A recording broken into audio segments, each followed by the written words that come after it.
மற்ற ஆப் மாதிரி இல்லாம தட்சால் ட்ரிப் சிட்டியை தவிர தமிழகம் முழுவதும் எல்லா டவுன்லயும் இருக்கு. லோக்கல்ல மட்டும் இல்லாம ரெண்டல், அவுட் ஸ்டேஷன் ட்ரிப் டியூட்டின்னு எல்லா டவுனுக்கும் போகலாம். கீழே டிஸ்கிரிப்ஷன்ல இருக்க லிங்கை கிளிக் பண்ணி தட்சால் ட்ரிப்பை டவுன்லோட் பண்ணி.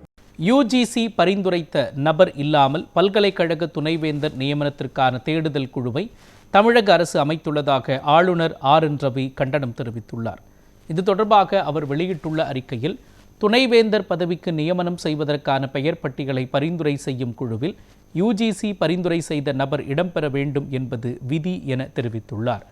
இந்த விதியை உச்சநீதிமன்றமும் உறுதி செய்துள்ளதாக தெரிவித்துள்ள ஆளுநர், சட்டவிரோதமாக அமைக்கப்பட்டுள்ள தேர்வுக்குழுவினர் துணைவேந்தர் தேர்வுக்காக பட்டியலிட்டவர்களுடன் நேர்காணல் நடத்தியுள்ளதாக குற்றம் சாட்டியுள்ளார். இது சட்ட சிக்கல்களை ஏற்படுத்தும் என்பதால் உடனடியாக யுஜிசி தலைவரின் பிரதிநிதியை தேர்வுக்குழுவில் சேர்க்க தமிழக அரசு உத்தரவு பிறப்பிக்க வேண்டும் என வலியுறுத்தியுள்ளார்.